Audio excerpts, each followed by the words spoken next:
ਵਾਹਿਗੁਰੂ ਜੀ ਕਾ ਖਾਲਸਾ ਸ੍ਰੀ ਵਾਹਿਗੁਰੂ ਜੀ ਕੀ ਫਤਿਹ।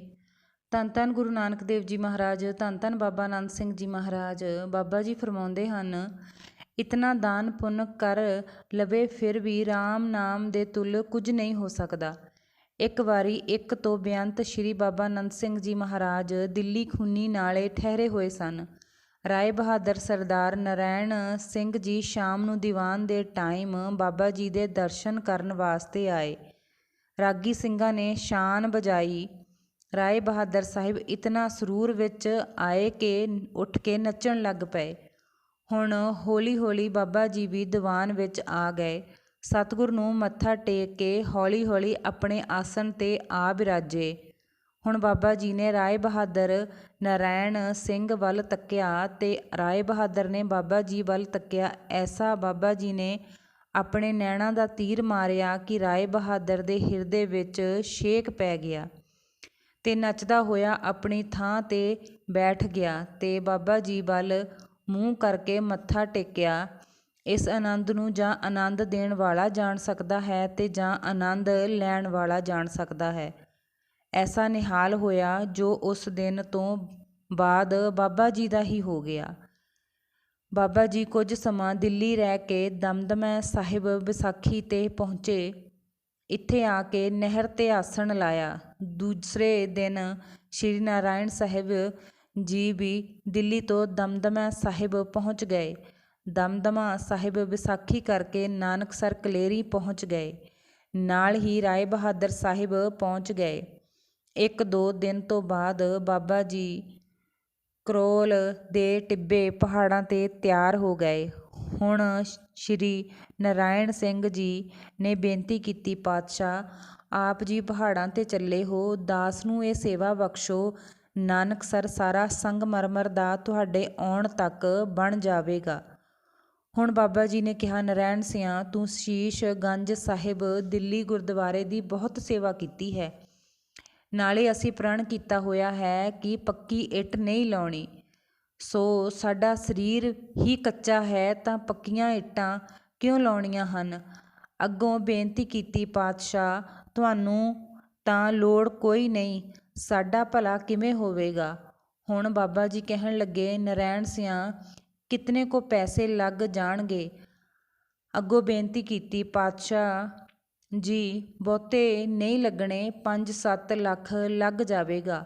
ਬਾਬਾ ਜੀ ਕਹਿਣ ਲੱਗੇ, ਨਾਰਾਇਣ ਸਿਆਂ ਇਤਨੇ ਪੈਸੇ ਤੇਰੇ ਕੋਲ ਹਨ। ਉੱਤਰ ਵਿੱਚ ਬੇਨਤੀ ਕੀਤੀ, ਜੀ ਬਹੁਤ ਹਨ, ਤੁਹਾਡੀ ਕਿਰਪਾ ਹੈ। ਹੁਣ ਬਾਬਾ ਜੀ ਨੇ ਕਿਹਾ, ਨਾਰਾਇਣ ਸਿਆਂ ਤੂੰ ਕਹਿੰਦਾ ਹੈ ਤੁਹਾਡੇ ਪਾਸ ਆਉਣ ਤੱਕ ਸੰਗਮਰਮਰ ਦਾ ਬਣ ਜਾਵੇਗਾ।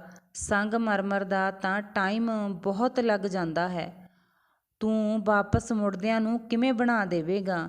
ਹੁਣ ਬੇਨਤੀ ਕੀਤੀ, ਪਾਤਸ਼ਾਹ ਜਦੋਂ ਅੰਗਰੇਜ਼ ਦਿੱਲੀ ਵਿੱਚ ਆ ਕੇ ਨਵੀਂ ਦਿੱਲੀ ਪਾਰਲੀਮੈਂਟ ਵਗੈਰਾ ਬਣਾਇਆ ਹੈ, ਉਹਨਾਂ ਨੇ ਕਿਹਾ ਕਿ ਜੇ ਛੇਤੀ ਤੋਂ ਛੇਤੀ ਪਾਰਲੀਮੈਂਟ ਅਤੇ ਵਾਇਸਰਾਏ ਦੀ ਕੋਠੀ ਅਤੇ ਦਫ਼ਤਰ ਜਲਦੀ ਤੋਂ ਜਲਦੀ ਬਣਾਏਗਾ, ਉਸ ਨੂੰ ਅਸੀਂ ਇਨਾਮ ਦੇਵਾਂਗੇ।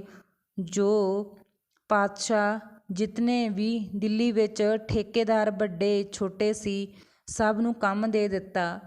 ਜਿਹੜਾ ਸਾਲ ਵਿੱਚ ਕੰਮ ਹੋਣਾ ਸੀ ਉਹ ਮਹੀਨਿਆਂ ਵਿੱਚ ਕੀਤਾ, ਜਿਹੜਾ ਮਹੀਨਿਆਂ ਵਿੱਚ ਕੰਮ ਹੋਣਾ ਸੀ ਉਹ 2 ਦਿਨਾਂ ਵਿੱਚ ਕੀਤਾ।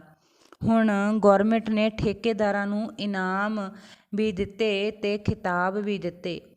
ਇਸ ਵਾਸਤੇ ਪਾਤਸ਼ਾਹ ਸਾਨੂੰ ਇਹ ਤਜਰਬਾ ਹੈ ਤਾਂ ਅਸੀਂ ਬੇਨਤੀ ਕੀਤੀ ਹੈ ਕਿ ਤੁਹਾਡੇ ਆਉਣ ਤੋਂ ਪਹਿਲੇ ਅਸੀਂ ਸਾਰੀ ਠਾਠ ਸੰਗਮਰਮਰ ਦੀ ਬਣਾ ਦੇਵਾਂਗੇ।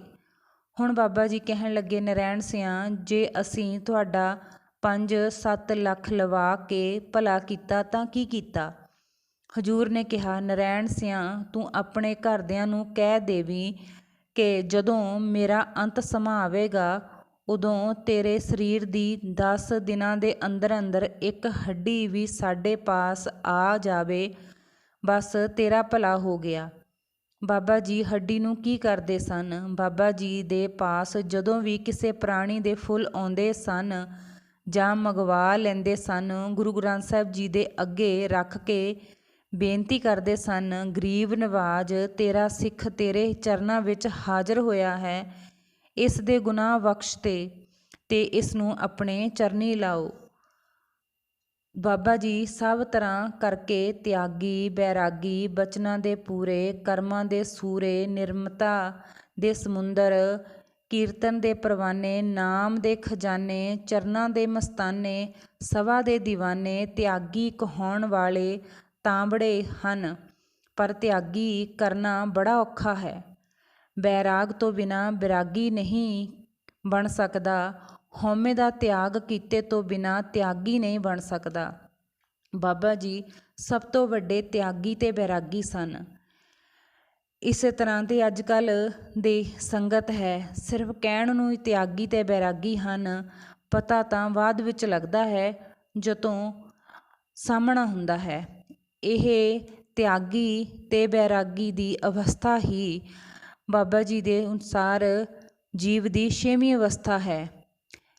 ਪਰ 6ਵੀਂ ਅਵਸਥਾ ਵਾਲਾ ਮਹਾਂਪੁਰਸ਼ ਤਿਆਗੀ, ਬੈਰਾਗੀ ਅਤੇ ਹਿਰਦੇ ਵਿੱਚ ਸਵਾਸਾਂ ਨਾਲ ਸਿਮਰਨ ਚੱਲਦਾ ਹੈ। ਅੰਦਰ ਜਾਣ ਵਾਲੀ ਹਵਾ ਜਿਸ ਨੂੰ ਸਾਂਸ ਕਹਿੰਦੇ ਹਨ, ਤੇ ਰੋਟੀ ਅੰਦਰ ਲਗਾਉਣ ਵਾਲੇ ਨੂੰ ਗਿਰਾਸ ਕਿਹਾ ਜਾਂਦਾ ਹੈ। ਜਿਹੜਾ ਪੂਰਾ ਪੁਰਖ ਮਹਾਤਮਾ ਹੈ, ਉਹ ਪਾਣੀ ਪੀਵੇ, ਰੋਟੀ ਖਾਵੇ, ਕਿਸੇ ਨਾਲ ਬਚਨ ਵੀ ਕਰੇ, ਤਦ ਵੀ ਉਸ ਦੇ ਅੰਦਰ ਸਿਮਰਨ ਰੋਮਾਂ ਨਾਲ ਚੱਲਦਾ ਹੀ ਰਹਿੰਦਾ ਹੈ। ਬਾਬਾ ਜੀ ਨੇ ਕਿਤਨੇ ਕਿਤਨੇ ਪ੍ਰਸੰਨਤਾ ਵਿੱਚ ਆ ਕੇ ਰਾਗੀਆਂ ਨੂੰ ਕਹਿਣਾ, ਤੁਹਾਨੂੰ ਜਪ ਤਪ ਕਰਨ ਦੀ ਕੋਈ ਲੋੜ ਨਹੀਂ, ਤੁਸੀਂ ਸਾਨੂੰ ਕੀਰਤਨ ਸੁਣਾ ਕੇ ਖੁਸ਼ ਕਰੋ, ਸਾਡਾ ਇੱਕੋ ਹੀ ਮਣਕਾ ਫੇਰਿਆ ਬਹੁਤ ਹੈ ਤੁਹਾਡੇ ਲਈ। ਇਹ ਅਵਸਥਾ ਤਰਤਮ ਗੁਰਮੁਖ ਦੀ ਅਵਸਥਾ ਹੈ। ਭਾਵ ਰਾਜੇ ਜਨਕ ਦੇ ਨਾਲੋਂ ਹਵਾ ਛੋ ਕੇ ਨਰਕਾਂ ਵਿੱਚ ਗਈ, ਨਰਕ ਠੰਡੇ ਹੋ ਗਏ। ਨਰਕਾਂ ਦਾ ਅਸਰ ਰਾਜੇ ਜਨਕ 'ਤੇ ਨਹੀਂ ਹੋਇਆ। ਜਨਕ ਜੀ ਦੀ ਸਿਮਰਨ ਦੀ ਸ਼ਕਤੀ ਨਾਲ ਸਾਰੇ ਜੀਵਾਂ ਦੇ ਪਾਪ ਮਿਟਾ ਦਿੱਤੇ, ਸਾੜ ਦਿੱਤੇ ਅਤੇ ਉਹ ਚੰਗੇ ਜੀਵ ਬਣ ਗਏ। ਬਾਬਾ ਜੀ ਬਚਨ ਕਰਦੇ ਸਨ ਕਿ ਜੀਵ ਦੇ ਗੁਨਾਹ ਬਖਸ਼ ਦੇਣੇ ਮਹਾਂਪੁਰਸ਼ਾਂ ਵਾਸਤੇ ਕੋਈ ਵੱਡੀ ਗੱਲ ਨਹੀਂ ਹੈ, ਪਰ ਬੰਦੇ ਦਾ ਜੀਵਨ ਬਣਾਉਣਾ, ਮਾੜੇ ਕਰਮਾਂ ਤੋਂ ਹਟਾਉਣਾ, ਰੱਬ ਵਾਲੇ ਪਾਸੇ ਲਾਉਣਾ ਬਹੁਤ ਯਤਨ ਕਰਨਾ ਪੈਂਦਾ ਹੈ। ਸੇਵਾ ਕੋ ਦੇਹ ਭਲੇ ਇੱਕ ਹੈ, ਸੰਤ ਇੱਕ ਹੈ ਰਾਮ, ਰਾਮ ਜੁ ਦਾਤਾ ਮੁਕਤ ਕੋ, ਸੰਤ ਜਪਾਏ ਨਾਮ। ਜਿਵੇਂ ਡੀਸੀ ਆਪਣੇ ਪੁੱਤ ਨੂੰ ਜਾਇਦਾਦ ਖਰੀਦ ਕੇ ਦੇ ਸਕਦਾ ਹੈ ਅਤੇ ਚੰਗੇ ਘਰ ਵਿੱਚ ਵਿਆਹ ਕਰ ਸਕਦਾ ਹੈ, ਹੋਰ ਮਾਇਆ ਦੇ ਸਕਦਾ ਹੈ, ਪਰ ਡੀਸੀ ਨਹੀਂ ਬਣਾ ਸਕਦਾ। ਆਫੀਸਰ ਬਣਨ ਵਾਸਤੇ ਪੜ੍ਹਾਈ ਲਾਜ਼ਮੀ ਕਰਨੀ ਪਵੇਗੀ। ਤਿਵੇਂ ਹੀ ਗੁਨਾਹ ਬਖਸ਼ ਦੇਣ ਲਈ ਕੋਈ ਵੱਡੀ ਗੱਲ ਨਹੀਂ ਹੈ, ਪਰ ਰੱਬ ਦੀ ਪ੍ਰਾਪਤੀ ਵਾਸਤੇ ਜੀਵਨ ਤੇ ਸਿਮਰਨ ਲਾਜ਼ਮੀ ਕਰਨਾ ਹੀ ਪਵੇਗਾ। ਨਗਰੀ ਏਕੇ 9 ਦਰਵਾਜੇ, ਦਾਵਤ ਬਰਜ ਰਹਾਈ, ਤ੍ਰਿਕੁਟੀ ਛੂਟੇ 10ਵਾਂ ਦਰ ਖੁੱਲੇ, ਤਾਂ ਮਨ ਖੀਵੇ ਪਾਈ। ਭਾਵ ਰਜੋ ਤਮੋ ਸਤੋ ਗੁਣਾ ਦਾ ਨਾਮ ਤ੍ਰਿਕੁਟੀ ਹੈ। ਇਹਨਾਂ ਤਿੰਨਾਂ ਗੁਣਾਂ ਤੋਂ ਪਰੇ ਹੋ ਜਾਣਾ, 10ਵਾਂ ਦੁਆਰ ਖੁੱਲ੍ਹੇਗਾ। ਹੁਣ ਰੱਬ ਦੀ ਪ੍ਰਾਪਤੀ ਹੋਵੇਗੀ। ਇਹੀ ਅਵਸਥਾ 6ਵੀਂ ਅਵਸਥਾ ਹੈ। ਬਾਬਾ ਜੀ ਬਚਨ ਕਰਦੇ ਹਨ ਕਿ ਬੰਦੇ ਨੂੰ ਤਿਆਗੀ ਤੇ ਬੈਰਾਗੀ ਵੀ ਹੋਣਾ ਚਾਹੀਦਾ ਹੈ, ਤਾਂ ਹੀ ਉਸ ਦਾ ਵੀ ਭਲਾ ਹੋ ਸਕਦਾ ਹੈ। ਸਾਰੇ ਜਣੇ ਨਾਮ ਸਿਮਰਨ ਕਰੋ, ਸੋ ਆਪਣੇ ਜੀਵਨ ਨੂੰ ਸਫਲਾ ਕਰੋ। ਵਾਹਿਗੁਰੂ ਜੀ ਕਾ ਖਾਲਸਾ, ਸ਼੍ਰੀ ਵਾਹਿਗੁਰੂ ਜੀ ਕੀ ਫਤਿਹ।